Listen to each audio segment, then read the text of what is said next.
विषय गणित के सिलेबस के बारे में आज आपको बताऊंगा। तो सबसे पहले हम देखेंगे कि 10th क्लास में मैथ का सिलेबस हमारे क्या है, इसके बाद हम आगे चर्चा करेंगे। तो सबसे पहले हम देखेंगे इसमें सिलेबस क्या है। सिलेबस में हमारे पास इसमें 15 चैप्टर है। 15 चैप्टर में से सबसे पहले जो हमारा चैप्टर है वो है वास्तविक संख्या।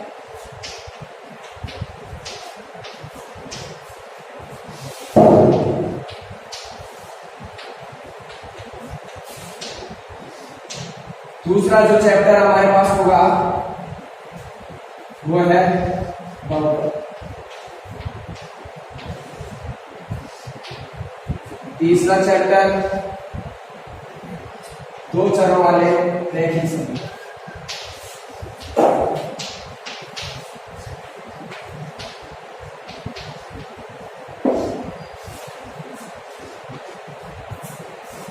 चौथा हमारे पास चैप्टर होगा वो है द्विघात संख्या। पांचवा चैप्टर हमारे पास समांतर श्रेणी।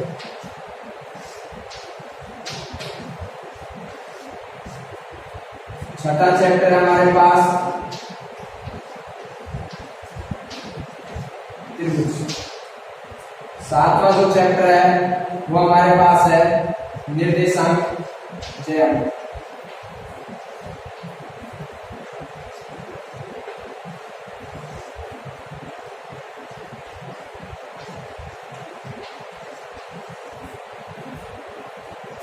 आठवां हमारे पास जो चैप्टर है वो है त्रिकोणमिति।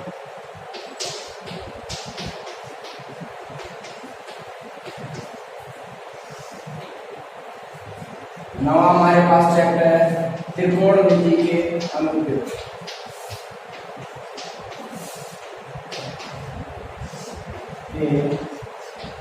कुछ अनुप्रयोग।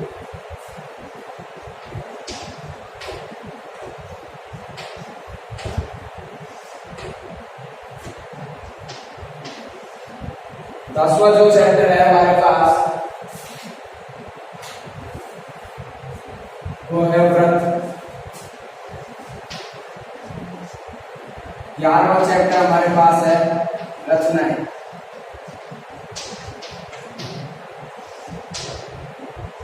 12वां जो चैप्टर है वृत्तों से संबंधित क्षेत्र।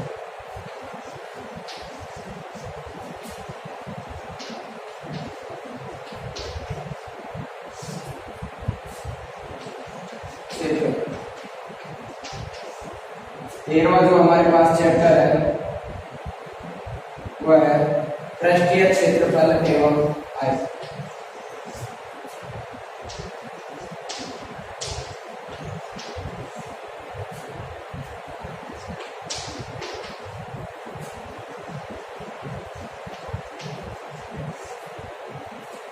इसी प्रकार हमारे पास दो चैप्टर और है। अगला जो हमारा चैप्टर है 14वां वो है सांख्यिकी।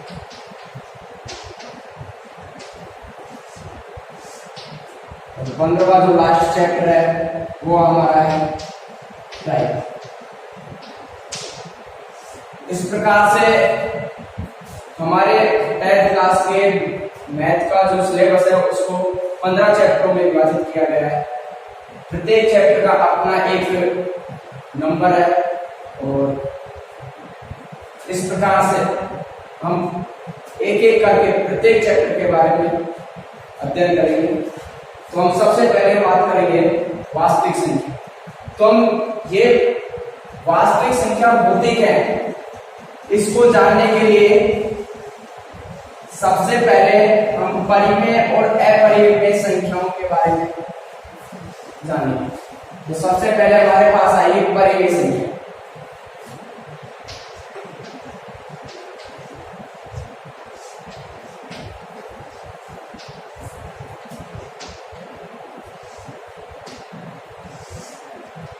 तो परिमेय संख्याएं कहते किसे हैं?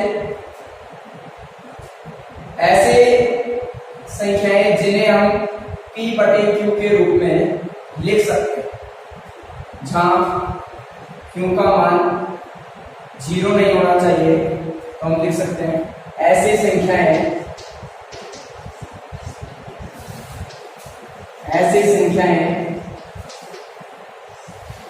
जिन्हें P बटे Q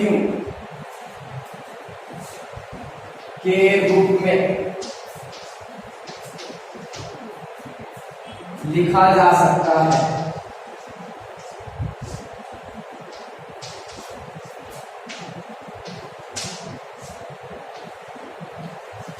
जहां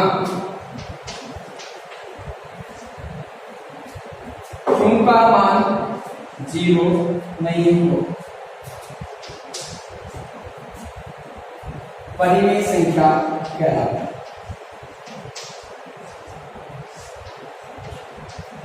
परिमेय संख्या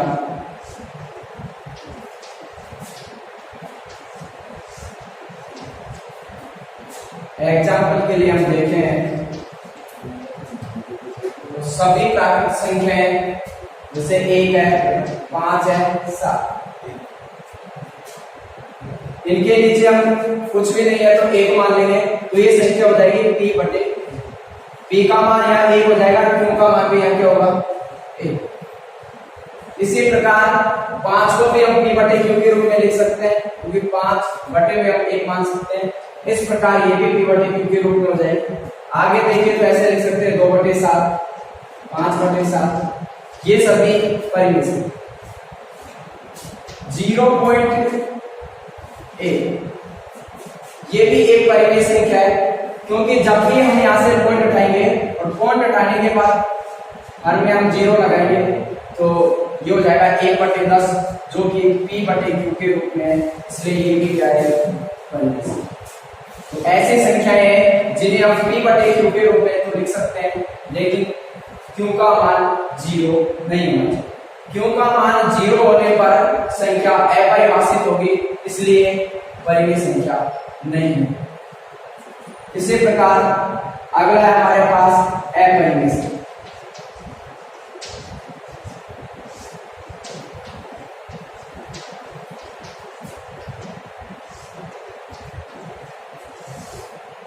ऐसी संख्याएं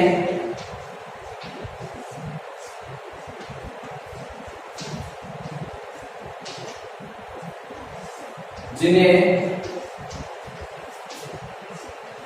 P बटे Q के रूप में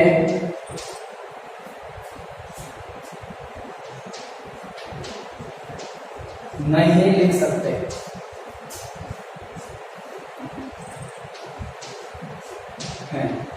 जहां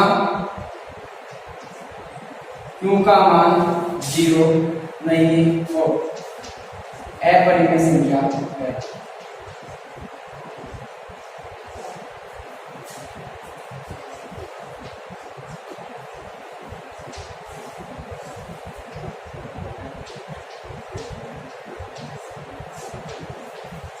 ऐसी संख्याएं हैं जिन्हें P बटे Q के रूप में नहीं लिख सकते, लेकिन जो स्थिति परिमेय संख्या में थी कि Q का मान 0 नहीं होना चाहिए, वो स्थिति यहाँ पर भी है कि Q का मान यहाँ पे क्या नहीं होना चाहिए। मैंने पहले भी आपको बताया, अगर Q का मान 0 होगा तो संख्या अपरिभाषित होगा, उसको हम परिभाषित नहीं कर सकते, इसलिए वो न तो परिमेय होगी वो नहीं है। यदि किसी संख्या के बटे में या हर में 0 होता है तो वह संख्या अपरिभाषित होती है, अनंत होता है उसका मान, इसलिए न तो उनको परिमेय संख्याओं के रूप में गिना जाता है और नहीं अपरिमेय संख्या। इसलिए ऐसे कोई भी संख्या जिनके बटे में 0 हो वो अनंत होगी, और अनंत होने के लिए वो अपरिमेय नहीं होगी और परिमेय भी नहीं। परिमेय के लिए P बटे Q के रूप में होना अनिवार्य है और अपरिमेय के रूप के लिए P बटे Q के रूप में नहीं होना अनिवार्य। दोनों में एक स्थिति समान है कि हर का मान यहाँ भी 0 नहीं होगा और यहाँ भी 0 नहीं। अब बात आती है हमारे पास एग्जाम्पल के लिए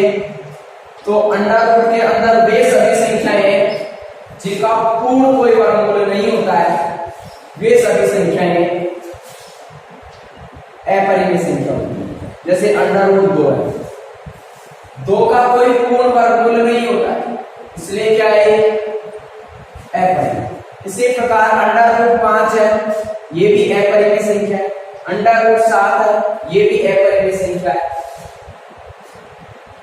अगर हम कहें कि √4 तो √4 एक परिमेय संख्या है, क्योंकि 4 का जो वर्गमूल होता है वो होता है 2। 2 के नीचे यदि 1 मान लिया जाए तो ये हो जाती है p/q के रूप में, इसलिए क्या हो जाती है परिमेय संख्या। तो ऐसे संख्याएं जिनका पूर्ण वर्गमूल निकलता है वो तो होती है परिमेय संख्याएं, और जिनका पूर्ण वर्गमूल नहीं निकलता है वो होती है अपरिमेय संख्या। जैसे पाई भी एक अपरिमेय संख्या है। पाई की एक वैल्यू और होती है 22/7। पाई तो अपरिमेय है, लेकिन इसकी वैल्यू जो है 22/7 वो होता है परिमेय संख्या। वो किस में आता है परिमेय संख्या, क्योंकि इसको p/q के रूप में लिख सकते हैं। ये ऐसा इसलिए होता है क्योंकि जो पाई की जो एग्जैक्ट वैल्यू है वो 22/7 नहीं है, इसलिए ये इतनी समथिंग वैल्यू है, लगभग मान इसका ये होता है, इसलिए ये तो परिमेय संख्या। एग्जैक्ट मान पाई का ये नहीं होता है, वो अलग होता है, इसलिए पाई को तो हमने अपरिमेय संख्याओं में गिना है, लेकिन 22/7 को हम किस में गिनेंगे परिमेय संख्या, क्योंकि इनको हम p/q के रूप में लिख सकते हैं। इस प्रकार से सबसे पहले हमने परिमेय और अपरिमेय संख्याओं के बारे में पढ़ा। परिमेय संख्या वे होती हैं जिन्हें p/q के रूप में हम लिख सकते हैं, और अपरिमेय संख्या होती हैं जिन्हें p/q के रूप में हम नहीं लिख सकते। अब बात करेंगे जो प्रश्नावली हमारे पास जो हम पढ़ रहे हैं, फर्स्ट जो चैप्टर हमारा वास्तविक संख्या।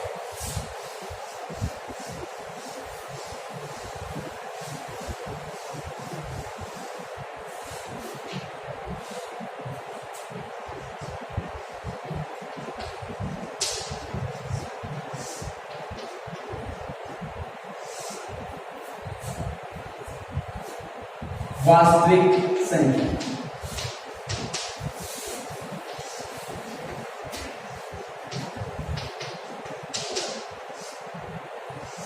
इस चैप्टर को पढ़ने से पहले हमने परिमेय और अपरिमेय संख्या पढ़ी, क्योंकि हमें ये पता होना चाहिए कि वास्तविक संख्या क्या होगी।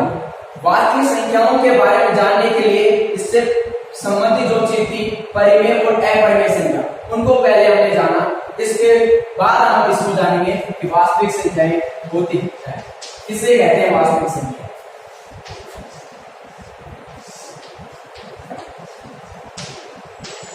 वास्तविक संख्याओं की जो परिभाषा है वह इस प्रकार है।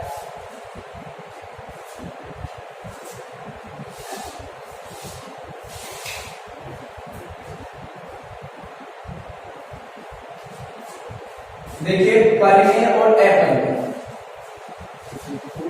परिमेय और अपरिमेय संख्याओं को यदि हम संयुक्त रूप से इकट्ठा कर लें, एक साथ मिला लें, तो उसे हम क्या कहते हैं वास्तविक संख्या। कहने का मतलब ये है परिमेय और अपरिमेय संख्याओं का सम्मिलित रूप हमारा क्या कहलाता है वास्तविक संख्या। इसलिए हमने पहले परिमेय और अपरिमेय संख्याओं को जाना है कि परिमेय और अपरिमेय संख्या होती क्या है। यदि हम डायरेक्ट पढ़ते कि वास्तविक संख्या किसे कहते हैं, जिसमें होता है परिमेय और अपरिमेय संख्याएं का सम्मिलित रूप। अगर हम परिमेय अपरिमेय को पढ़ते हैं तो जानते कैसे परिमेय अपरिमेय होते क्या है, वो दोनों को मिलाकर वास्तविक संख्या बनती कैसे। तो देखिए परिमेय और अपरिमेय, परिमेय व अपरिमेय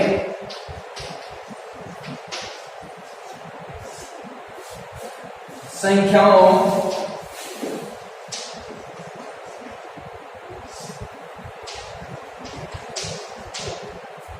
के सम्मिलित रूप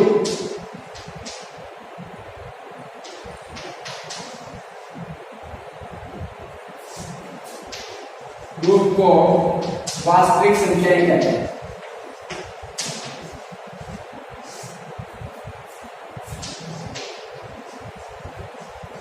वास्तविक संख्याएं। अब परिमेय और अपरिमेय संख्याओं सभी को मिला लीजिए। जैसे 1/2 परिमेय, लेकिन √2 क्या है अपरिमेय। √3 अपरिमेय है, 22/7 परिमेय है, पाई अपरिमेय है। तो ये सभी संयुक्त रूप से हमें क्या कहलाएंगे? वास्तविक संख्या। तो परिमेय और अपरिमेय संख्याओं के सम्मिलित रूप को हम वास्तविक संख्याएं कहते हैं। और वास्तविक संख्याओं में हम सबसे पहले क्या पढ़ेंगे? वास्तविक संख्याओं में सबसे पहले हमारे पास आती है यूक्लिड विभाजन प्रमेय। यूक्लिड विभाजन प्रमेय का क्या होती है इसके बारे में अभी हम चर्चा करेंगे। पहले इसको कॉपी करें।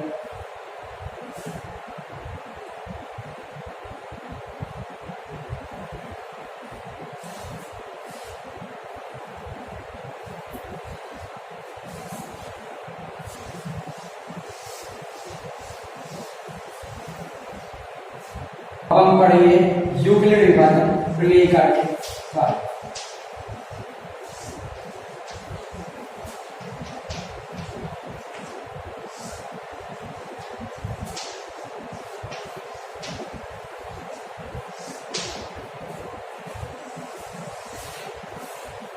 यूक्लिड विभाजन प्रमेय का क्या होती है? जब हम दो कोई धनात्मक पूर्णांक लेते हैं, जब दो धनात्मक पूर्णांकों में से एक पूर्णांक में दूसरे पूर्णांक का जब हम भाग देते हैं तो भाग देने पर कुछ संख्याएं शेष बचती हैं और कुछ संख्याओं के तक भाग पूर्ण रूप से जाता है। तो इन चारों संख्याओं को सम्मिलित रूप से लिखने के लिए हमने यूक्लिड विभाजन प्रमेय का उपयोग किया। जैसे दो धनात्मक पूर्णांक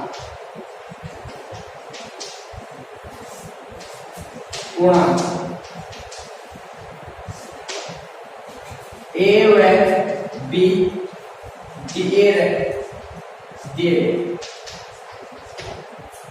जब हमारे पास दो धनात्मक पूर्णांक ए और बी दिए गए तो यूक्लिड विभाजन प्रमेय का होगी कि ए में यदि बी का भाग दिया जाए, ए में यदि बी का भाग दिया जाए तो भाग जितनी बार जाएगा उसको गुणा में लिखेंगे और शेष जो बच जाएगा उसको प्लस लगाएंगे।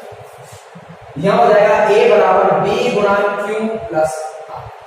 ये हमारे पास यूक्लिड विभाजन प्रमेय का है, लेकिन इसमें एक स्थिति होती है कि r का जो मान होता है वो हमेशा 0 या 0 से बड़ा होता है, लेकिन छोटा होता है किससे? 20। होता है क्या इसमें? a बराबर b गुणा q प्लस r। इसमें होता क्या है? जो r है, जो रिमाइंडर है, जो शेषफल है, शेषफल जो बचता है वो हमेशा 0 होगा या 0 से बड़ा होगा। लेकिन हमेशा स्थिति ये रहेगी कि जो जिसका हम भाग दे रहे हैं उससे हमेशा शेषफल क्या रहेगा? छोटा है।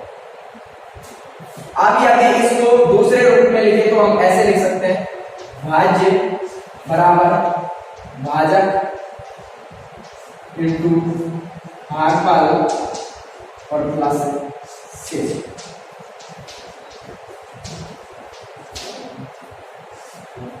यहां पर शेषफल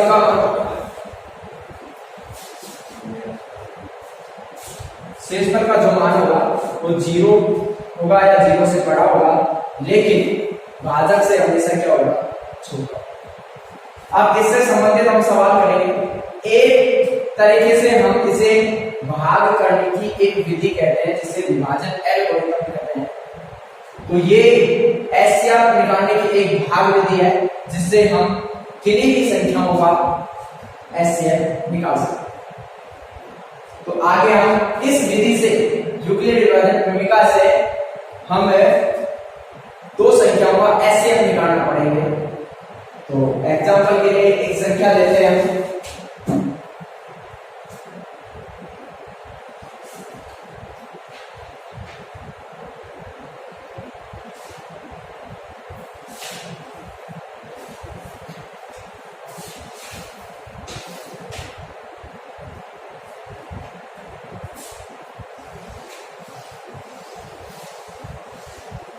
एक पॉइंट एक और 1.1 में हम यूक्लिड विभाजन प्रमेय का ऐसे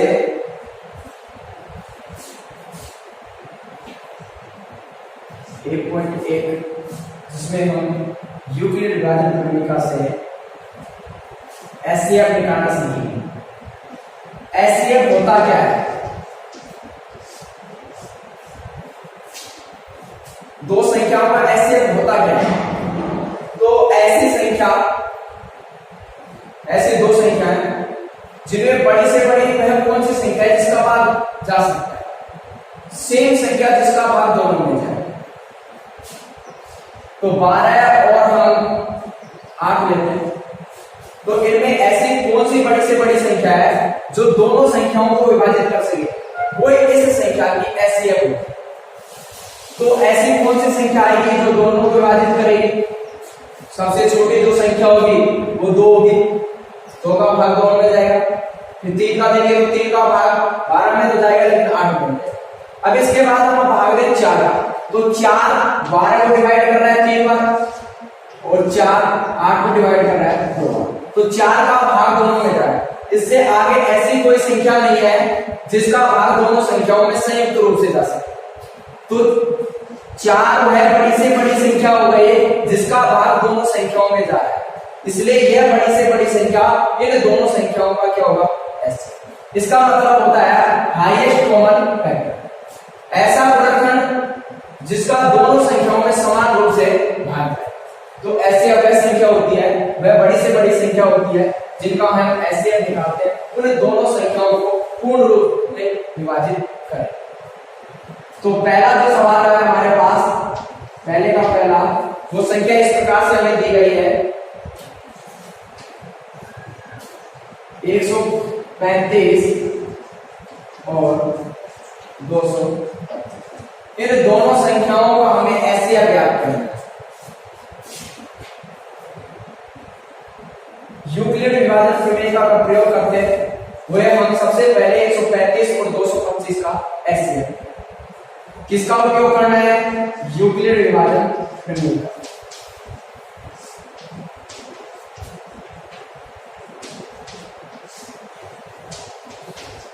यूक्लिड विभाजन प्रमेय का क्या है वो मैंने अभी आपको लिखाया, a बराबर b गुणा q प्लस r, जहां पर r का जो मान होगा वो हमेशा 0 या 0 से बड़ा होगा, लेकिन छोटा होगा हमेशा किससे? शेष पर जब भी आता है वो हमेशा 0 होगा या 0 से बड़ा होगा, लेकिन ये स्थिति रहती है कि हमेशा जिसका भाग हम देते हैं उससे क्या रहता है? छोटा। तो सबसे जो बड़ी संख्या होगी दोनों में से वो a की वैल्यू होगी, तो सबसे पहले a का मान हो जाएगा 225 और जो छोटी संख्या है वो हो जाएगा b की वैल्यू। अब 135 का भाग हम 225 में देंगे, तो भाग देने के लिए अलग से स्थिति बनाएं। 135 भाग देंगे हम 225, जितनी बार भाग जाए उसको गुणा में लिखेंगे, जो शेष बचे उसको प्लस लगाएंगे। तो सबसे पहले हम 135 का भाग देंगे, भाग एक बार जाएगा, यह आ जाएगा 135, घटाएंगे 5 में से 5 0 और 12 में से 3 रहेगा, शेष पर हमारे पास क्या बचा? जितने बार भाग जाता है वो तो होता है क्यू का मान, और जो शेष बचता है वो होता है r। देखेंगे सबसे पहले तो क्यू का मान हमारे पास आया 1 प्लस r का मान हमारे पास आया 3। जब हम एचसीएफ याद करते हैं तो करते क्या है कि हमने तब तक भाग देता रहना है तब तक शेष पर 0 नहीं। ऐसी स्थिति आ जाए कि शेष पर 0 आ जाए, और जब शेष पर 0 आया तो वह संख्या जिसका हम भाग दे रहे हैं वो उसका क्या होती है? एस। तो अभी हमारे पास शेष पर 0 नहीं आया है, अर्थात r का मान अभी 0 नहीं। जब शेष पर 0 नहीं है तो आगे भी हमें भाग देना होगा। भाग किसमें देंगे? तो जिसमें भाग दे दिया उसको हटा दिया जाए। अब हमारे पास जो शेष बचा हुआ है उसका भाग देते हैं। भाग किसमें देते हैं? जिसका पहले हमने भाग दिया था, पहले भाग दिया हमने किसका? 135। तो 135 में हम भाग देंगे 90। 90 का भाग हम देंगे किसमें? 135 भाग देंगे तो भाग जाएगा, फिर 1 बार जाएगा, घटाएंगे तो हमारे पास बच जाएंगे 5। तो फिर भाग कितनी बार गया, तो Q का मान जो शेष बच जाएगा R। तो Q का मान हमारे पास आया 1 और R का मान हमारे पास आया 45। देखेंगे R का मान अभी 0 आया, तो अभी भी R का मान 0 नहीं है, अभी भी R का मान 0 नहीं है। भाग तब तक देना है तब तक R का मान 0 नहीं है। तो फिर भाग देंगे, भाग किसका देंगे, जिसमें भाग दे दिया होगा उसको हटा देंगे। अब भाग किसका देना है, जो शेष बचा है उसका भाग देंगे 45 का। किसमें देंगे, जिसका भाग पहले दिया 90 में आगे हम भाग दें, 45 का भाग दें, 45 का भाग 2 बढ़ जाएगा, 90 आएगा, घटाने पर शेष बल क्या आ जाएगा। तो जितनी बार भाग गया वो Q का मान जो शेष बचा वो आ जाए।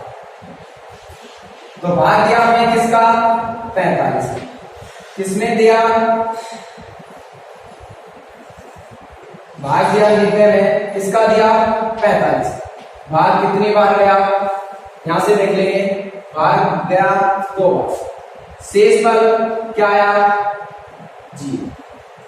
तो अब की बार हमारे पास क्या आ गया, शेष बल 0। तो हमने कहा तब तक भाग देंगे जब तक शेष बल क्या बल नहीं बच जाए 0। तो हमारे पास शेष बल क्या आ गया 0। जब शेष बल 0 आ जाता है तो हम एचसीएफ निकालते हैं। जिस संख्या का हम अंत बार भाग देते हैं, सबसे लास्ट में जिसका भाग देते हैं वो हमारा एचसीएफ। तो हम लिख देंगे अतः एचसीएफ जो हमारे पास आया वो लास्ट में, सबसे लास्ट में हमने किसका भाग दिया 45 का, तो हमारा एचसीएफ कितना हो जाएगा। इस प्रकार से हम यूक्लिड विभाजन प्रमेय का उपयोग करते हुए किन्हीं दो संख्याओं का एचसीएफ निकाल सकते हैं।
इसी प्रकार एक सवाल और देखते हैं।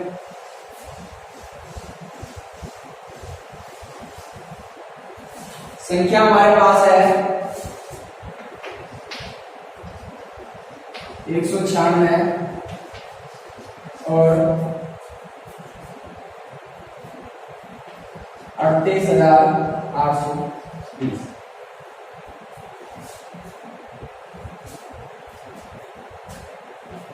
इसका उपयोग करना है यूक्लिड विभाजन।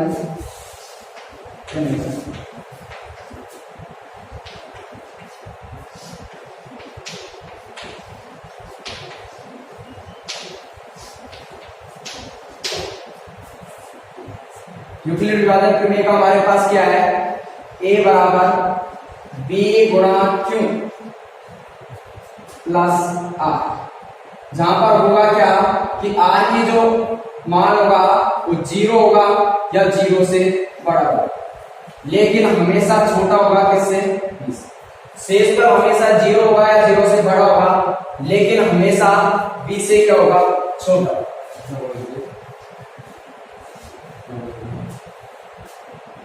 बड़े वाली जो संख्या है वो एक ही वैल्यू होगी 8,220। जो छोटी संख्या होगी वो b का। अब 196 का भाग देंगे हम 38,200 भाग दे तो ये भाग जाएगा 195 बार आ जाएगा। अगर भाग दे तो हो जाएगा 196 घटाया जाए तो हमारे पास बचेगा 2, 7 रह जाएंगे। एक उदाहरण लेंगे 17 बच गए कितने 8, यहाँ रह गए 2 में से 1 गया तो 1। अगली संख्या उतारेंगे फिर भाग देंगे। अब की बार भाग देंगे तो 9 बार जाएगा।